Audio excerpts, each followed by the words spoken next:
Hey friends, this is Gavin Hardkiss from Hardkiss Music in San Francisco, and you're listening to the Liverpool Connection podcast.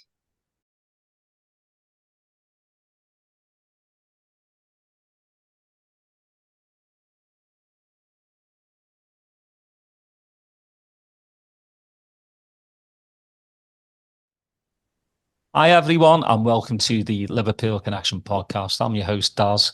This is my story pod today, where I bring someone on to talk about Liverpool, but also about their story. And this is a very inspirational one for me because my nephew has cerebral palsy, and my next guest also has that. But I can't wait to delve in. Not only is he a Liverpool supporter, but just his journey is one I really want to listen to. So I hope you all tune in. He is a para Olympian.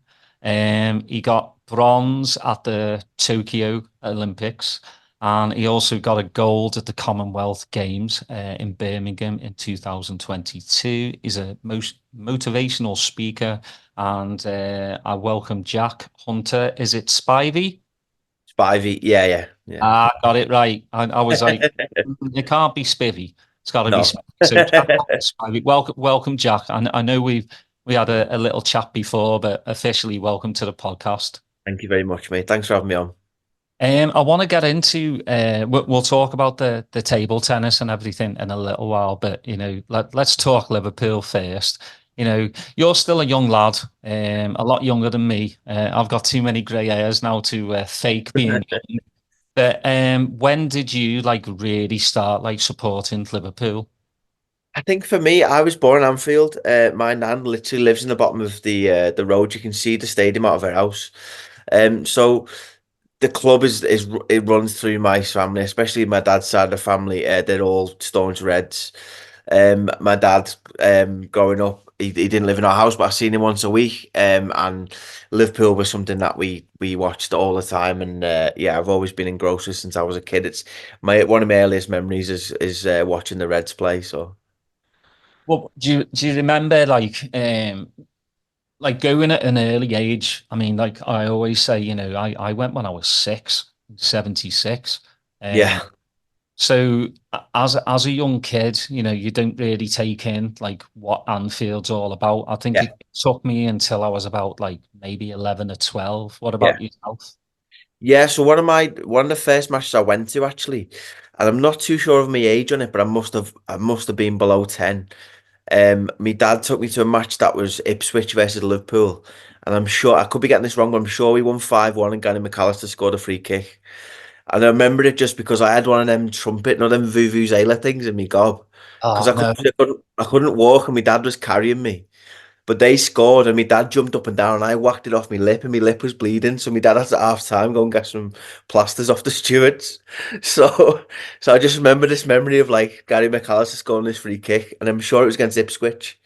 Um, I might get a little bit wrong there somewhere, but yeah, from early age, my dad was a steward at the club. All my family, yeah, are all big Reds, so it's yeah, definitely something that's in the veins. I'll tell you what, I wouldn't mind 5-1 against Ipswich on the first match of the season. Absolutely. That would kind of set me in stone. Well, when was it like you're able to, kind of go by yourself? Hmm. So I didn't go to matches for years. So for me, when I was 10, I moved to a place called Widnes, which is a little bit outside Liverpool, with my mum and my brother. Found table tennis at the age of 10 in like a youth club. So all my mates were all big Liverpool fans. We all watched the game, but I didn't actually go to the games. To get disabled tickets and wheelchair tickets is so hard to get uh, as well. So and I didn't really didn't have the funds to go to the match really.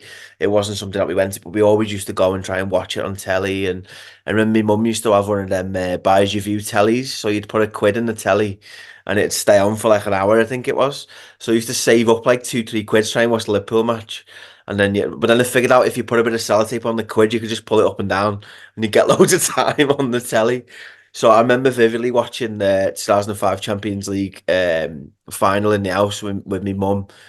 being in floods of tears with 3-0 down at half time. My mum's scrambling about for a pound coin trying to keep the telly on. Like it was just a mad memories of just watching Liverpool as a kid. I've started going to match a lot more after I won the bronze in the Paralympics in 2020. The club contacted me and said sort of like, we know you're a big red. We'd like to work with you in the club.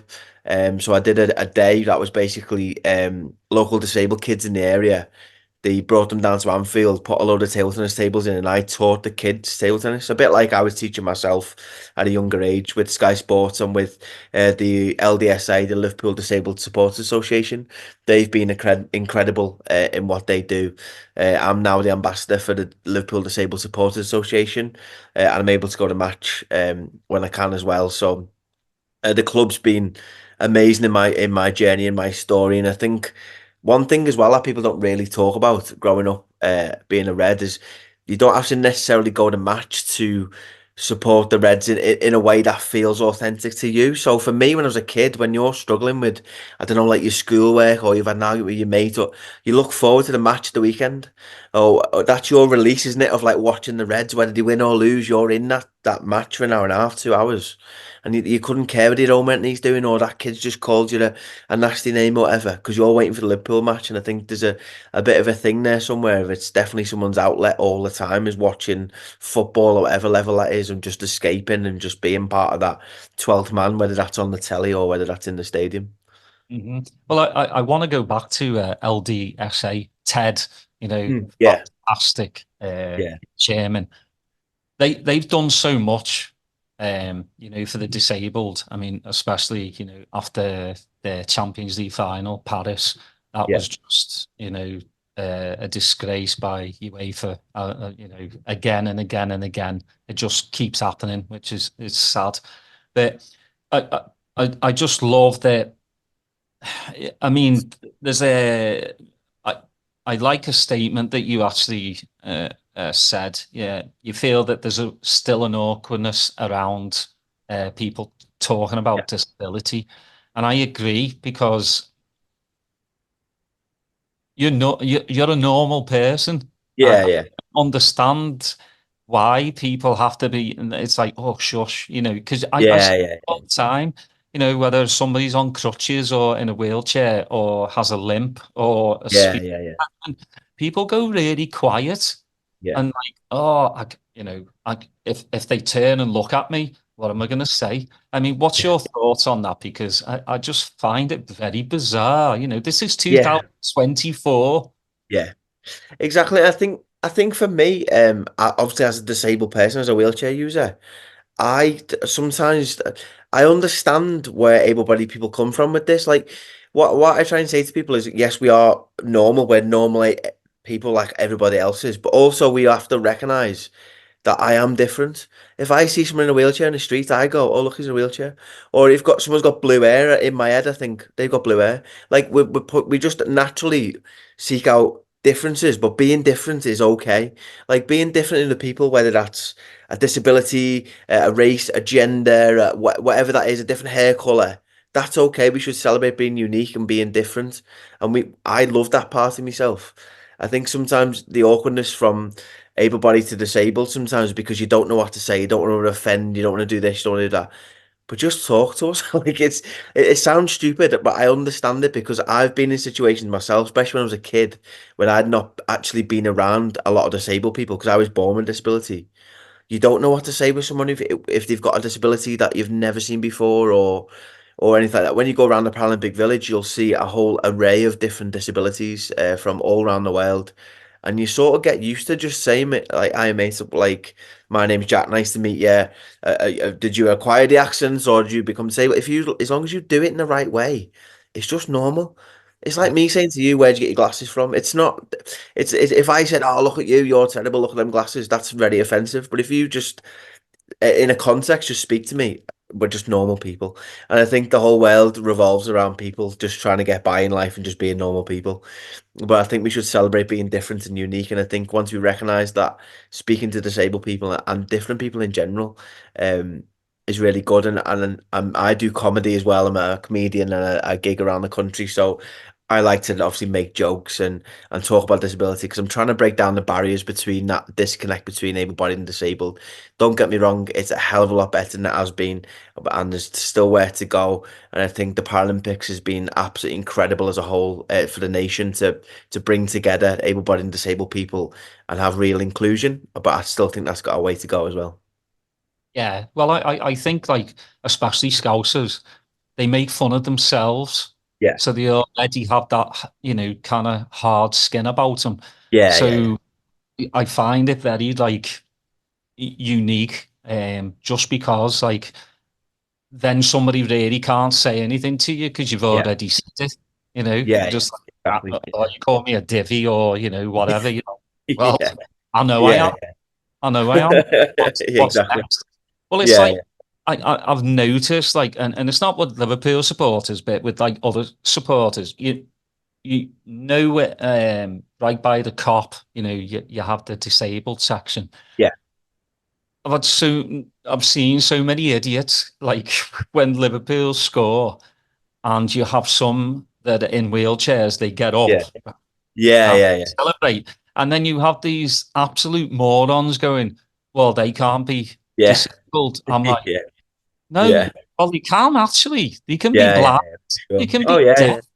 yeah, yeah. It just like uh, people just make such bizarre statements. Assumptions as well sometimes of Yeah, I think with exactly. disability as well, like it's such a sliding scale, it's such a spectrum of things. Okay, my disability is obviously very visual. I can't walk, I use a wheelchair.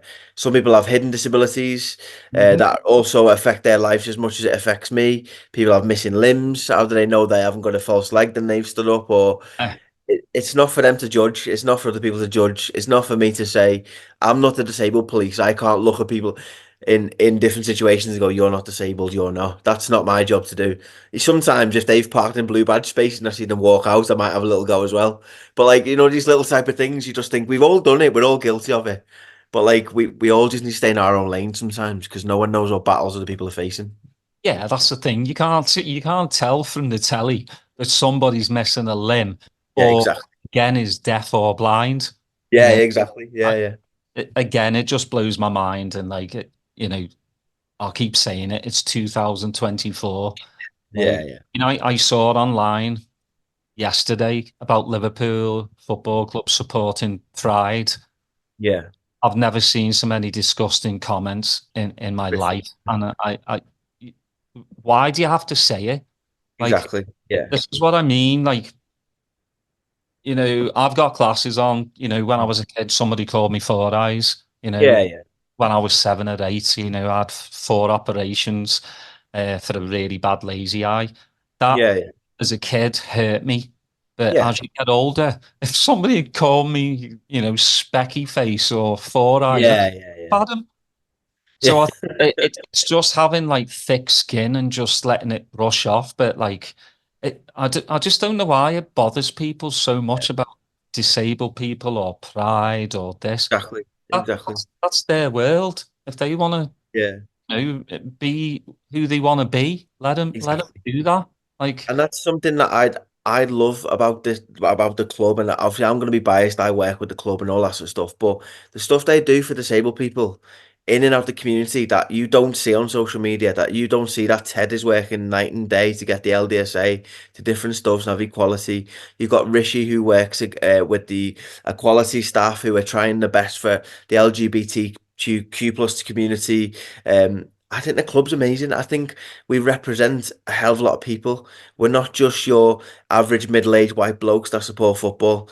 That's some of us, but the club is global. It's for everybody. Whether you've got a different gender, different race, whatever you're into, you can support Liverpool regardless of your situation and regardless what you're into. Why does anyone else care who you have sex with? Why does anyone else care what your pronouns are? I'll call someone whatever they want me to be called. I'm not bothered because if they want to do that and that makes their life better, I'm absolutely all for it. Do you know what I mean? Like, it doesn't affect my life in any sort of way, and I want to make someone else's life better. So why can't I just support any decision that they do in their life? I don't understand why people have this sort of hatred towards people that are in a different lane to them. Just stay in your own lane, support other people in their lanes, and the world would be a much better place, wouldn't it? I know it sounds really idealistic, but I just don't get it at all. Like I just don't understand it. No, I'm 100% with you. I just don't understand all the negativity. I mean, Yeah, you switch on the telly any time of the day and it's all exactly. negative. Yeah, But that, exactly. that stems from people. Yeah, yeah, Just, yeah, yeah. like we said, like Twitter can be a toxic place Mm, because you're behind a keyboard yeah, and people feel like they can actually say whatever they want and yeah, not yeah. have repercussions. But Some there people are, make like being nasty to other people and making snide comments about stuff. They make it the whole personality. Like they must get home from work and can't wait to get online to like slag someone off or skit someone. Like I don't understand like how they get their kicks out of that. Like is there some weird kink they've got where they just start having to go at people online or whatever? I well, just don't get it. it's got to be. I mean, Yeah, I'm exactly. surprised the mummies and daddies let them on. They must wait till mum and dad go to bed and then they jump Exactly. in the Yeah, keyboard. Well, I'm going to be a right arsehole in the next hour yeah. before my parents wake up and find me. Yeah, Yeah. I just laugh at them. It's toxic, but I think toxicity gets likes, it Yeah. gets Yeah. clicks, and It's that's clout, isn't sad. it? It is, yeah. That's just sad. And from Yeah. the get-go, I'm like, just be positive, just be Yeah. nice to people. You know, Exactly. my Exactly. granddad, me parents always taught, to get respect, you've got to give respect. And Absolutely. that's what it's about. I teach my young kids, always say please, always say thank you to Yeah, yeah, anyone, yeah. that they meet, a cashier, could be having a bad day, right? Oh, yeah. And you say, how's your day, love? And Mm. you know what? That could turn things around. Absolutely. But Yeah, that's yeah, all it absolutely. takes. You So, never know the impact you have on someone's day in a positive way. You just never know. Like, as you said, we were always grew up with saying please and thank you. If you see an older person in the street, you'd say good morning, how are you? Like, that's just normal things you should do to look after the world. Because this world's difficult to live in sometimes. So why can't we just look after people? I just don't understand this sometimes. And I think it is a respect thing. If you give people respect, they should respect you back. And I think I almost feel sorry for people sometimes online who send hate, and I've not had a lot of hate in the past. I've had a few comments online and not whatever it is, but I almost feel sorry for them because you think, how sad is your life? How sad your life must be to go online and have a go at someone you've never met before. I just don't understand it in that sort of way, and I think it is sad in a sense of they don't have the right respect for other people, so God knows how their life's going as well. yeah, well, that's exactly the thing is, they're probably having a shit life. Yeah, And exactly. Yeah, yeah, they want to just get away from their life for yeah, an hour, get on yeah, Twitter yeah. and start having a go at everyone else. But let's get back to positive things. Like, who's your footballing hero, like childhood hero growing up? Think for me, like every other Scouse lad in my generation, Steven Gerrard was the go-to. Growing up, I was obviously born with a disability. I didn't really understand what disability was. So at the age of 6, 7, 8, 9, 10, I just wanted to be Stevie G. I was watching him running about, knew he was a local lad. I just wanted to be a Liverpool football player like Stevie so bad. Yeah, he's obviously got to be the go-to for me. Yeah, it was Keegan for me for a year, and then he broke my heart and he left. And he won the Ballon d'Or. So I mean, I can't be that mad at him. And then obviously King Kenny came, so Mm. that's not too bad. Keegan Yeah, to King Kenny, and then yeah, John Barnes, because I'd never seen a footballer do yeah, what Barnes was doing. yeah, You know, exactly. but we've just had so many like incredible players. Oh yeah, yeah, yeah, And I think talking about like this transfer window as well, really quickly, like people. Torres left, right? Who mm. did we get? Yeah, Suarez. yeah. Suarez, yeah, yeah, Suarez left. yeah, Who did we get? Salah. So there's yeah, always players, and there will always be managers, apart from Roy Hodgson. Sorry, yeah, that come in and do the job, and I yeah, think we've got to just be positive again. yeah, After Klopp left, I think, still some people are grieving like he's dead, and he's yeah, not. He's just well knackered, but he looks really Yeah, good right now. He's yeah, got it does. Yeah, tan, he's got that smile back. But you know, it obviously it was time for him to leave, and I totally understand that. But there's always somebody else that comes around in this yeah, club, and I just think we've got to again be positive about yeah, the upcoming season and yeah. stop this negativity about Slot's not going to do this. We're going to go to mid-table, or even the great shout this morning. We're going to get relegated. I'm like, we're not Everton. We aren't Everton, lads.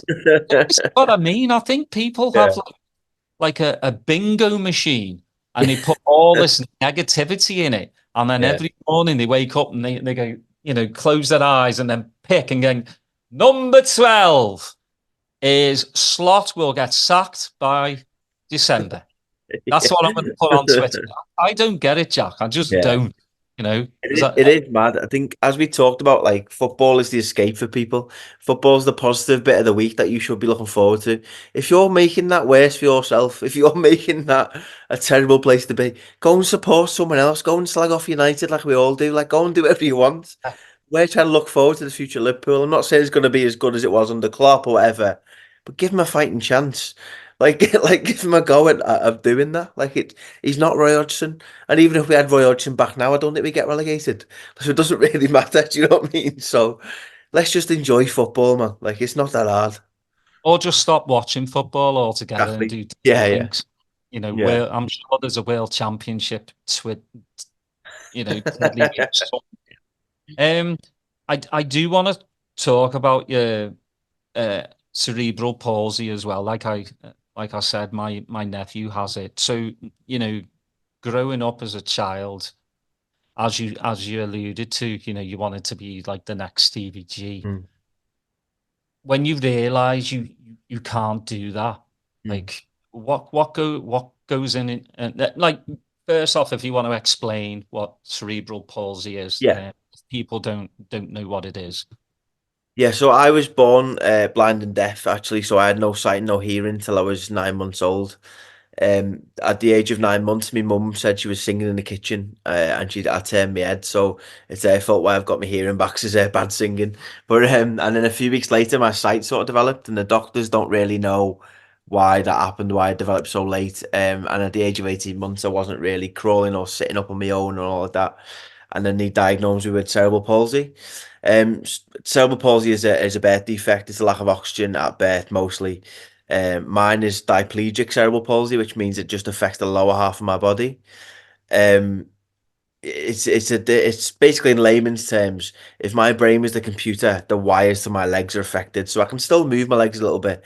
I can still put power to them a little bit. I just can't stand up and walk. And I also have, like, what they call spastic cerebral palsy, with spastic meaning high tension in your muscles. So my legs will get very tight. My feet will turn inwards. Your classic cerebral palsy is what I've got in my lower half.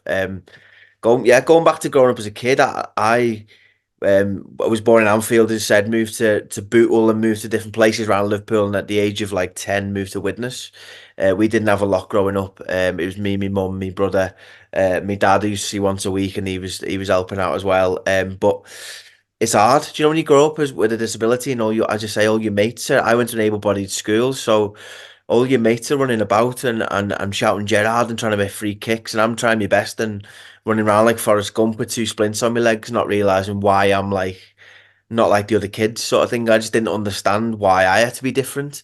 I was starting to understand at the age of 8 or 9, whatever, when my legs are getting tired and I couldn't really walk that well. I understood that I was now different, but I was always thinking, why me? Like, why is it me? I'm dealt with this and I don't know what to do with it. I'd never met another disabled person at that age, really. I'd seen them in the press, but I thought wheelchairs are for old people. That's what I thought wheelchairs are for. So I was so stubborn to, like, sit down in a wheelchair, because I'd take a few steps and be in agony and stuff like that. And I went to a youth club in Widnes that was for, like, disabled kids, really. Used to get a hot evening meal, used to have a bit of arts and crafts, you'd meet other disabled kids, and you had sport.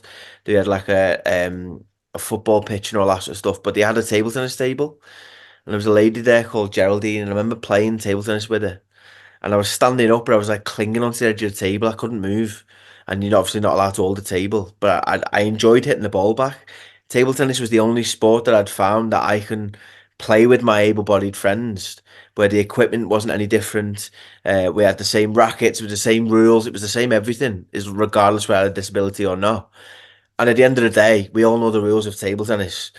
Basically, it's an ego sport. I want to beat you, you want to beat me. That's the premise of table tennis, and it's like boxing without getting your head punched in. I quite like that aspect of it, of like you get to win a point, you lose a point, you get to win a point. I really enjoyed that aspect of it. But what we've not really like factored in is with cerebral palsy, you don't have a lot of coordination. Like coordination is something that's really hard to come by. So I couldn't really hit the ball for like the first year or two. I enjoyed hitting the ball back and forth, but to actually get good at it, it was very difficult.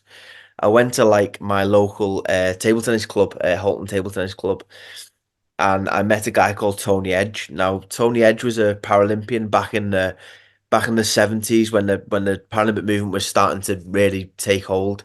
He won a silver medal in the Paralympics in Stoke Mandeville when it was just going to the mainstream Paralympics like we know today.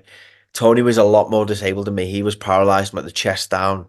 He even used to have to bandage the baton to his hand because he had no grip. But he was one of the best players I've ever seen. And the first time I met him, he said, "Hi, mate, I'm Tony. Nice to meet you. Do you want a game of table tennis?" And I said, "Nah, mate, you're on a wheelchair. I'll batter you." He beat me 22-0. I had absolutely no chance of getting anywhere near him or even hitting the ball. And he sort of sat me down and he said, "Look, mate, I can see you don't want to use a chair. I can see you in agony every time you're standing up and you can't walk. What's wrong with a wheelchair?" So I sort of sat down and Tony taught me a hell of a lot, not just technique and tactics and all that. And he really helped my journey in that sort of way. But he taught me what it was like to be a disabled person. He taught me that it was okay to be unique. You're just a person. And the only difference between me and you and someone who's able bodied is my shoes don't get dirty and yours does. That's literally the only difference between me and you. If I'm in a wheelchair, that's the only one. And when you start learning that it's okay, that the whole world opened up for me because I understood that the Paralympics was. I found out what it was. London won the bid for 2012, and I was obsessed with being a Paralympian. I just wanted to be a Paralympian. I wanted to be the guy on the telly not watching it. And I wanted to help my mum and get a few bob and see if I can make a living out of this. And from the age of 10, I've just absolutely obsessed with it. And now we're here, 20 years later. How many times a day do you like practice and for how long? So at the moment, I'm training full time Monday to Friday. So a normal day for me would be 9 to 11 in the morning would be an on the table session. So I'll be working with my coach or my teammates on positioning the ball and tactics and just general exercise, a general table tennis workout, I'd say.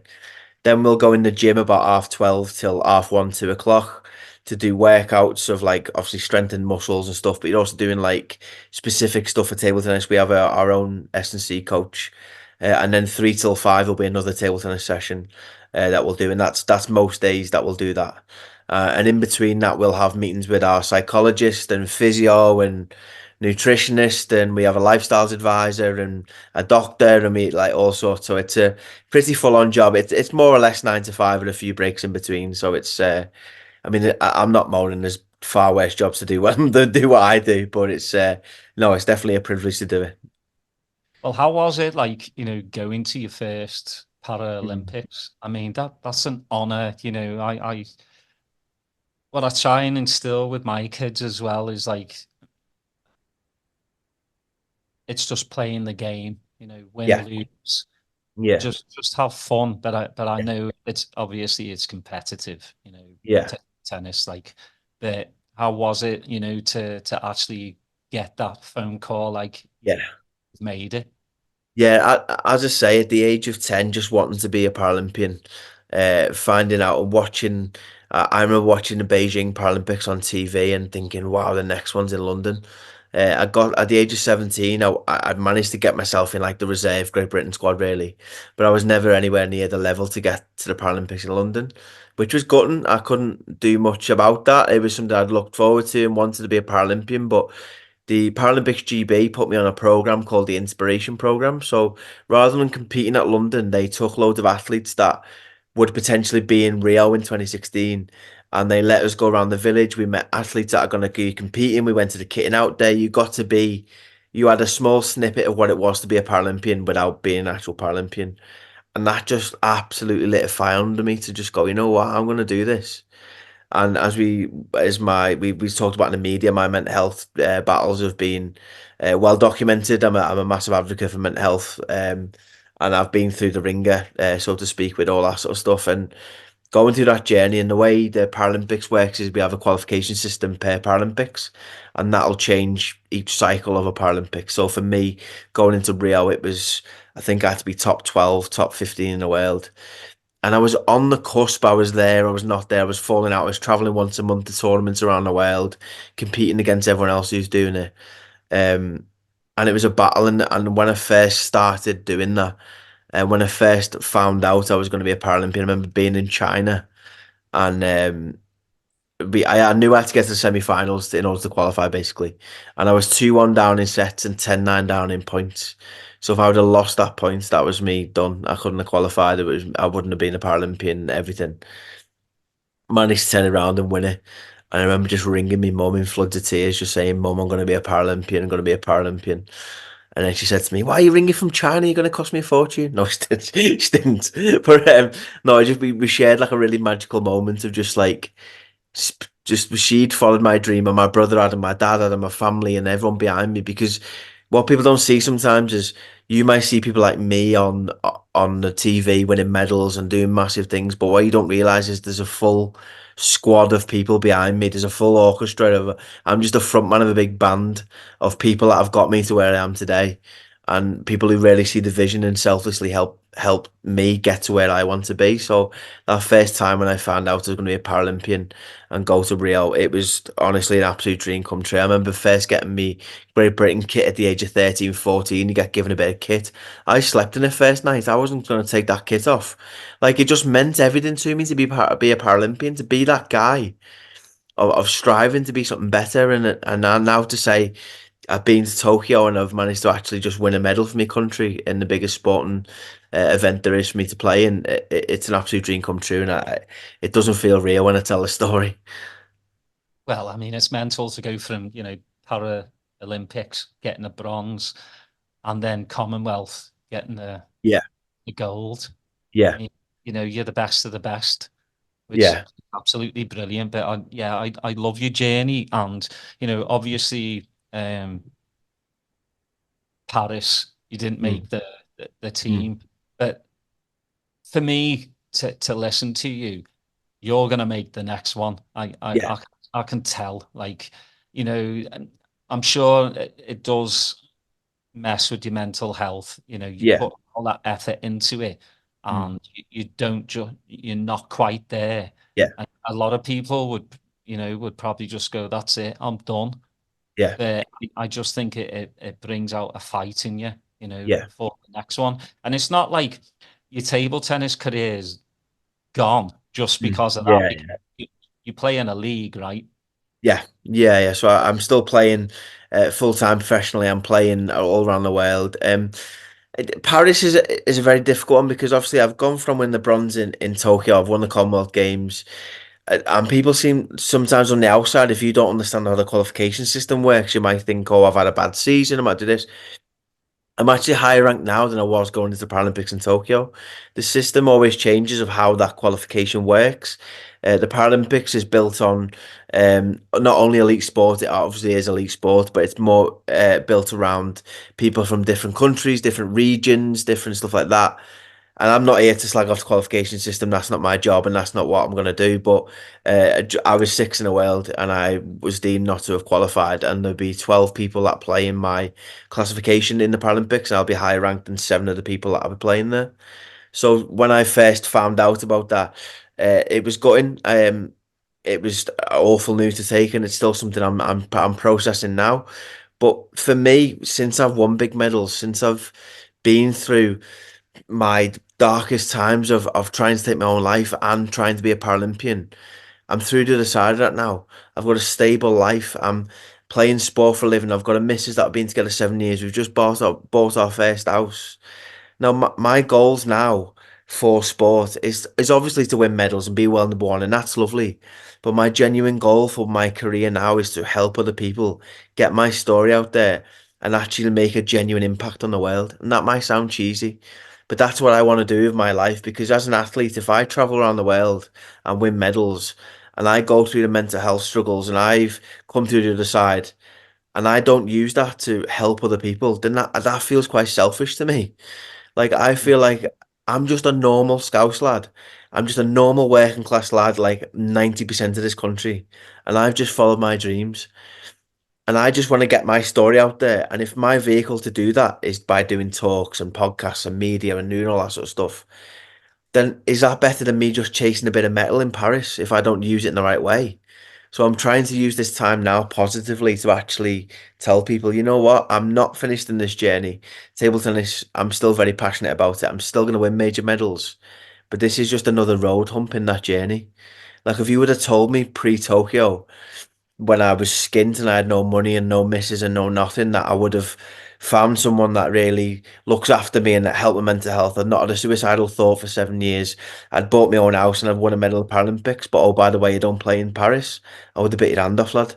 So although it's gutting that I've not played in Paris and I would like both, I'm trying to use my story now to genuinely help other people by doing talks and stuff like that because what I try and get across to people is okay, you might see people like me in the media doing stuff or people that are achieving great things on TV, but life is difficult sometimes, and we're all the nucleus of ourselves.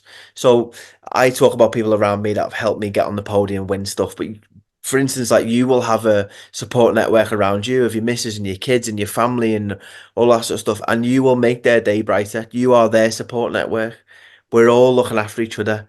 And what I try and say in talks is if you've got a job, you're paying the bills, the lecky's on, the kids are happy, you've got food in the night, you're smashing it. You're absolutely smashing life. And sometimes you can see people that are achieving unbelievable things and feel insurmountable. But if you want to be in the local five-a-side team, but you're too scared to go to that five-a-side match, that's your Paralympics. That's you going out your comfort zone and doing something for yourself. That's your Paralympics. I don't know if you want to go to the local WI and you too scared to make friends and do that. That's your Paralympics. It's just because I've done big things on a bigger scale.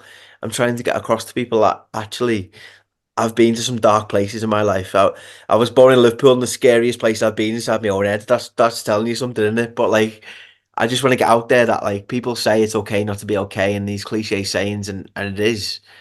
But I can generally say because I've been in that dark tunnel and not seen anything out the light, that there is a genuine light, regardless of what that looks like. And I think if I can just use that story in this time for Paris and talk about the journey that Paralympics has given me, because at the end of the day, the Paralympics has given me far more than just shiny medals. It's given me a drive, a purpose, a sense of belonging, a support network, my friends. Even you look at getting up in the mornings, being on time to train, and being disciplined in what I'm doing. It's given me a hell of a lot more than just medals. So if I can use that stories to go into Paris and then use that fuel and use the summer to get even better and stronger and fitter, don't worry, I'll be in LA and I'll be winning more medals and I'll be back on this podcast with a shiny gold one to show you if you want me to come back. Of course, mate.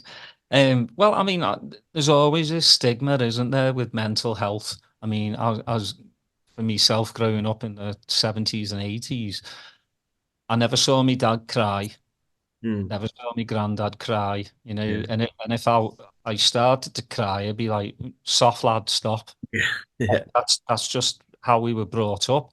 But Yeah. now you can talk about it. But I think coming from people like yourself that have gone through the dark times, Hmm. have had suicidal thoughts, aren't okay. And it's like hearing it from you, not Yeah. from a person that's like, being paid to say it, Yeah. or a person that's they haven't had suicidal thoughts. They're just, Exactly. Yeah. a psychiatrist, a psychologist, but coming from a real person that has real issues, it's good to hear. Not good to hear that you've I know you've what you had mean. the dark times, but it's good to hear that from a perspective like yourself. I've had mates that have gone down that dark side, and it's taken them to the last minute Yeah. actually Exactly. reach Yeah. out, and it's Yeah. like, Yeah. why didn't you talk to me like Yeah. 6 months ago, a year ago? We could have Yeah. talked about this. Why are you doing this to yourself? Yeah. And And I I think think we've think got to for get me, over that. yeah, no, no, absolutely. I think for me when I was younger, because at the age of 18 was when I first started recognizing that I had genuine mental health problems. I was getting to a stage where I was living as a professional athlete. I was maybe earning 10, 12 grand a year, but I was living as an athlete and training full time. I was living the dream. But I was turning around every mirror in my house. I was covering around reflections. I was spending 2 hours outside the front door, not wanting to leave. But there was no one in the media, on social media. There was no one that was an active person in the spotlight saying, you know what, I've got mental health problems, but I'm also one of the best athletes in the world. I'm also one of the best people. There was a few people back in the day that used to say, oh, I'm retired. I retired from football 10 years ago, but I was struggling when I was playing in my day.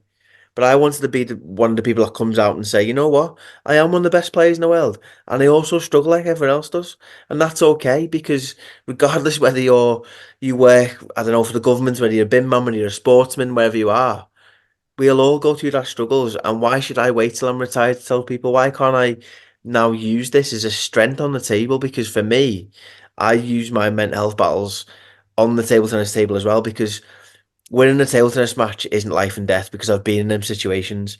I'm fighting for my family, for my livelihood, for my skill level. I'm pitting my skill against yours. You're pitting your skill against mine. But if I can use that vehicle to help other people, then it's so much more than just sport. So I think we should talk about mental health so openly. It's something I'm so passionate about because when you grow up with disability, people always talk about your physical health. You always go to doctor's appointments. It's a very visual thing that I am physically disabled, and that's great.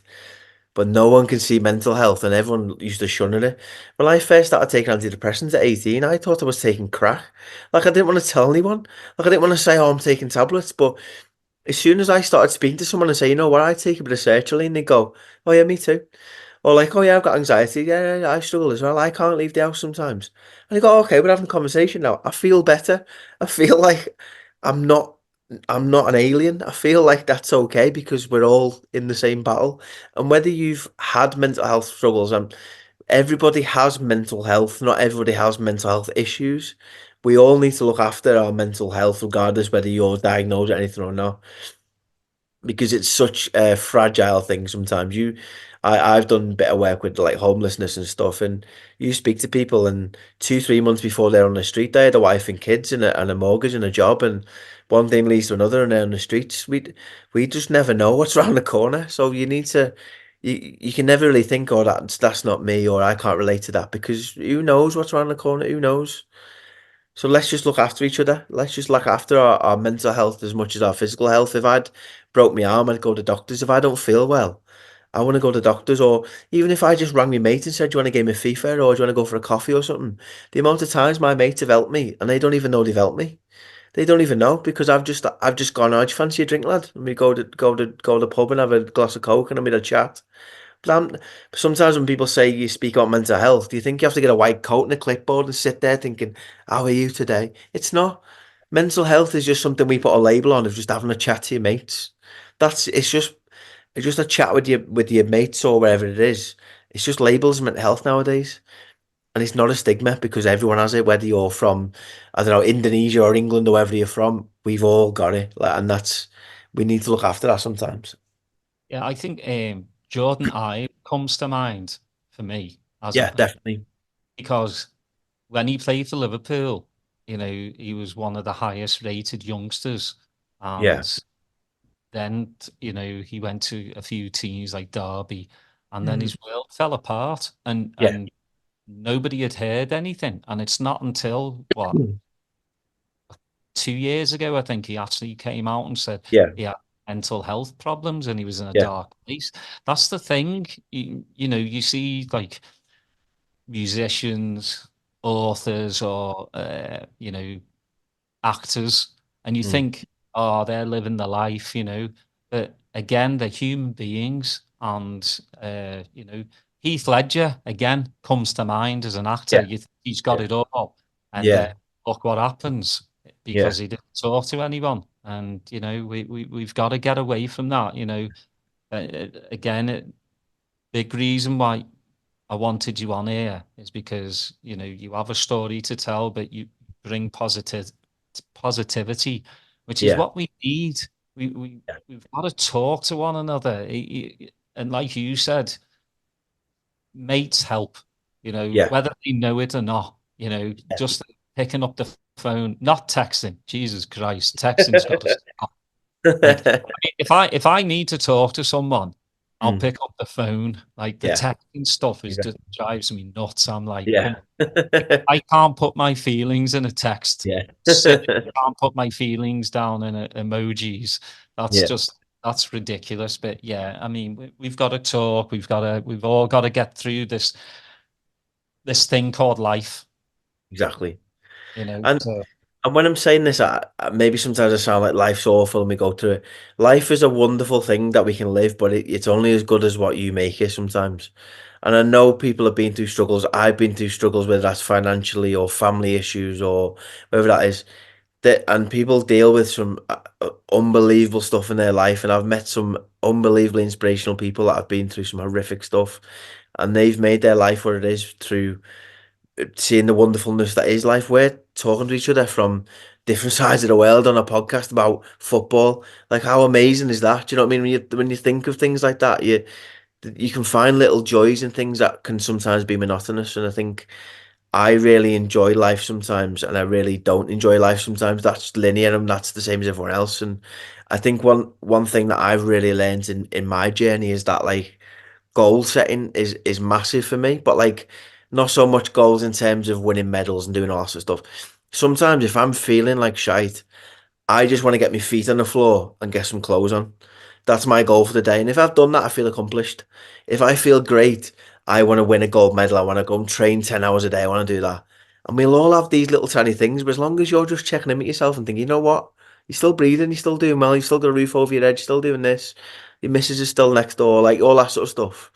But doing all right. Life's not too bad, is it? Like, it's a lot worse than people are going through, a lot worse stuff than what we're going through. But also, sometimes when you're in a dark place and people say it's not relatable and you need to relate to other people, you could have given me £1,000,000 and I was depressed. I wouldn't have even asked. You could have told me about someone who's had a horrific story in a different country.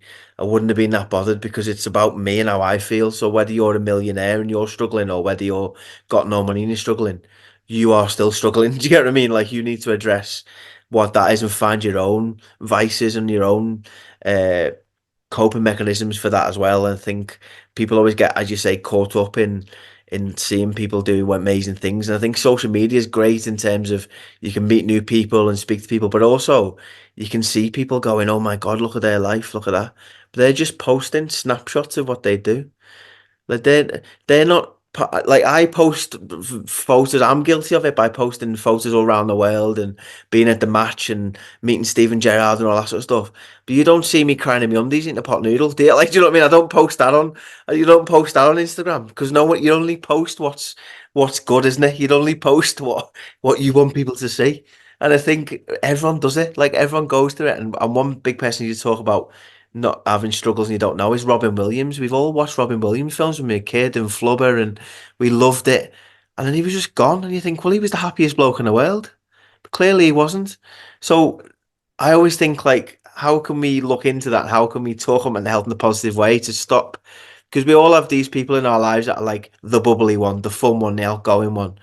And we need to check in on them people as much as the other people, and we check in on everyone else. You can't just assume they're happy because they're not, and you can't just go around to people and say, "Are you sad?" because they're shy. Let's just talk to each other. We don't have to talk about mental health. I don't need to ring you and say today's chat is mental health and have a chat with you. I'm just trying to check in how you are, or I'm just trying to speak to you about the footy or whatever.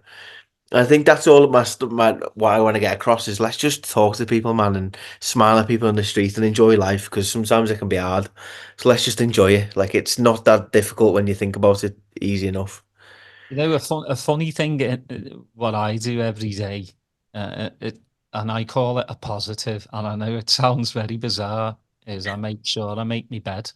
Mm. Yeah, for sure. Yeah, Just because I'm just like that, that's a positive thing. I mean, I deal with mental health as well, and it's tough. Anxiety is really tough for me, and it's gotten worse as I get older. Because you have more responsibility. You know, I've yeah, got my four kids that I've got to make sure that they're going to be all right. But you've got to make sure yourself is all right. exactly.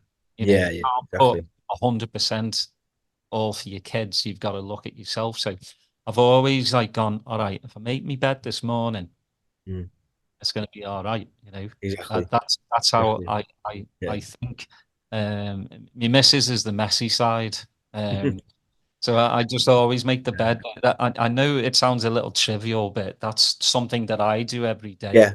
No, no. to ensure that it's Mm, you know it might not be a full positive day for me, but the day when yeah. the morning that I get up every morning and I'm breathing, Mm. that's a plus. But Yeah. Yeah. make your bed, and then Yeah. you Yeah. next thing. It's like my day is in stages, Yeah. so I make I- sure I get Yeah. through to lunch, then dinner, Yeah. obviously, Yeah. nighttime. That's how I kind of live my day. Yeah. And I think that's an amazing metaphor, and that's something I've used in my, no, now as you've said it, I'm like, oh yeah, I've tried to do that as well, and my missus has been really good because when I first met her, I was properly struggling. I was the scruffy one. I was not tidying up and not making me bed, and I used to stay in bed till 2 o'clock in the afternoon or whatever. But she used to just say, "Get up, open the curtains, make the bed." And like I used to think, oh, why you make me do that? Because I just get in the bed when it's messy and you just pull the covers over you and you wake up again. But as you say, if you do that one positive thing, your day might have been shit. You might not be able to do anything. But you get back to something that you've done. You've made that better. You've made that bed better. And that's one positive thing you've done. And I've dealt with anxiety as well. And it's something that is so hard to deal with sometimes because on the surface you can look like such an outgoing person, but you could be battling inside. So I think that's a credit to what you do is by just doing that one thing will lead to, oh, well, if I've made the bed, I may as well go and brush my teeth. And if I brush my teeth, I may as well go get dressed. And if I'm dressed, I may as well go to shop. And then you look, oh, that's all stemmed from making the bed. So we could do that in many different aspects of our life. And that's something I'd use in training. Sometimes I'd think, I can't be bothered to go to training today. But I'll just get up and I'm thinking, once I'm up, I may as well get in my chair. And then when I'm in my chair, I may as well go to training. And then before I know it, I'm there with my bat in my hand and I'm working as hard as I can.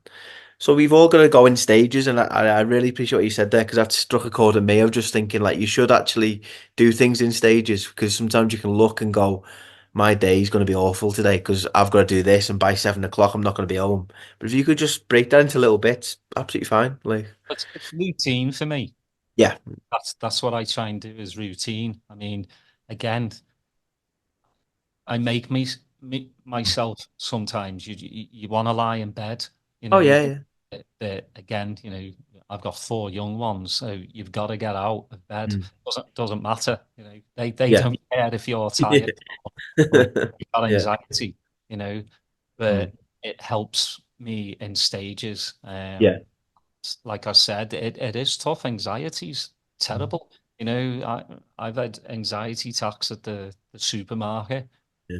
I like grab the trolley really Mm. hard, and I'm like, I'm in the checkout line, and Mm. it comes on like that. Oh I yeah. don't know where it Mm. comes from, and it just does, and I have to like Mm. grab the trolley and be like, everything's going to be all right, and then Mm. you start thinking about positive things. Yeah. Yeah. Uh, one of the greatest things me dad ever said to me, which is kind of bizarre, because he doesn't say much. He's just a dad's dad. Yeah. Um, Yeah. but he gets puzzles. He's like, if Mm. you ever have an anxiety attack, get yourself a puzzle book. Yeah. Okay. Yeah. Yeah. Get your mind on doing these puzzles. And after I had that attack, I kind of called him and said, "How am I supposed to do that in the checkout line?" Like, look, I'm looking for a puzzle book. You know, Yeah. somebody next to me going, "What's this weirdo doing? Yeah. You see any puzzle books? Yeah, I need a puzzle book. Yeah, go ahead. Yeah." Or they're like, "Can I go in front of you?" Yeah. Because it's just tough, Yeah. anxiety or mental health is just tough, but we can all get through it. Absolutely. And going back to what you were saying about you should smile to people in the street and the checkout. You don't know what people are just battling with and you don't know if you make a comment online how they're feeling that day or how awful would them Twitter trolls be if they message someone and the next day they found out they're not there anymore. Yeah. Like, is it really worth it? Do you get me? Like, that's why I get so frustrated with people because I think it's not worth it. It's not worth saying that name or we've all done. I'm guilty. I'm not sitting here preaching because we've all done it where we've had a go at someone or you've shouted at someone or whatever. We've all done it, and I'm not perfect, but starting to realise the older I get is we just need to be a bit nicer to people. And I feel like I'm preaching a bit, but that's the premise of what we need to be doing sometimes. 100%. Before we leave, well, this is what I mean, Jack, with the podcast. Nearly an hour's gone by. Wow. Yeah, I always say this to me guests. I can't believe an hour's gone by because yeah, it I just didn't even realise. Yeah. and it's because the conversation flows. Yeah, And absolutely. I love Absolutely. that. Let's get back to Liverpool. Let's Yeah. you know, the Klopp era's gone. Yeah. I don't want to keep bringing Klopp up. It Yeah. just there's too many. That talking about mental health. Jesus Christ. Um, Yeah. we've got the Dutch maestro slot. What are your expectations for the upcoming season? Yeah, basically, what's your Yeah. expectations? I think for me, looking over the last 10 years is where I've been really a massive Liverpool fan. Obviously, when you're a kid, you love the club and you do all that, but really invested in on knowing what the players doing, watching it week in, week out, and all that. For me, that was Klopp. I went through the Roy Hodgson era. That's probably where the mental health issues came from. But like, Thanks, for Roy. me, I really connected with Klopp in that sort of way. But for me, this is the first season where I don't have any expectations. I'm really quite excited to look forward to the season of like what is going to happen. It feels like we've left the club on a cliffhanger and we're waiting for the next season, like the next series to happen. And you never know if the club's going to win the league. You never know what's going to happen. But like for me, it's just having no expectations and as a fan base, just getting behind Sloss, just getting behind him and not writing him off before we've even started. I think I'm really looking forward to the season and just seeing how his style plays out, how what players he'll use in different positions. Will he play Trent more of a midfield? Will he not? Like what we doing? What we doing with the younger lads? Are we, as you talked about before, Klopp will leave some sort of legacy because he was so good at the youth players. You look at players like Ben Dork and you look at players that we've got that will be running through the clubs for years to come. That was probably come from the Klopp era as well. Um, so I'm really excited. I really think we could utilize players in more um, areas of the pitch, and I feel like we can really do something special this season. And for me, that wouldn't necessarily be winning the league. That'd be lovely. But if we could just stay afloat, obviously is a main one. But I reckon we can get top four. I don't see why that's not. They're the players we've got. It's all about the mentality and how the players gel with Slot and the backroom staff. I think that's also a massive part of it, is how the backroom staff will interact with the players and all that sort of stuff. And I'm really excited to get the footy back and just see how it goes. I'm waiting for the next season of the LFC program, so I'm just yeah, interesting to see what happens next. Yeah, I thought it was funny this morning. Chris from Redmen TV, he's a mate of ours. Um, basically asked Slot, about his formation, and Chris thought he knew his formation and absolutely got pounded. And I love that because I think that's what people they've been saying. He plays like a four Yeah, three three or a 4-3, 2-1, yeah, and Slot's like I'll tinker.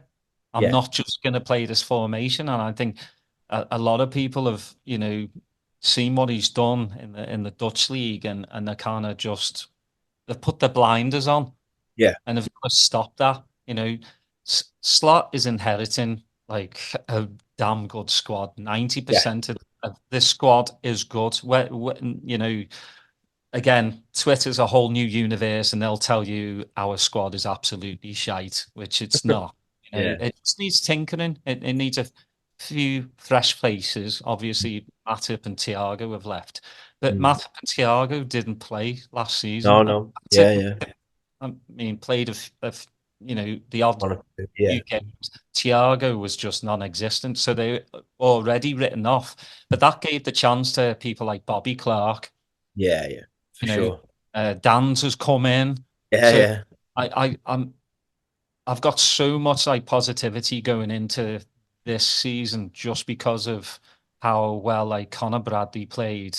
You yeah, know, yeah, it's exciting times, I think, and I just think these youngsters are gonna get better.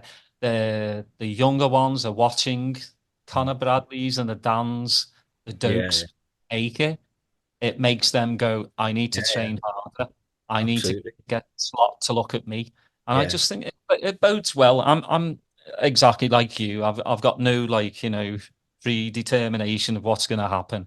I just think we'll make top four. I think it's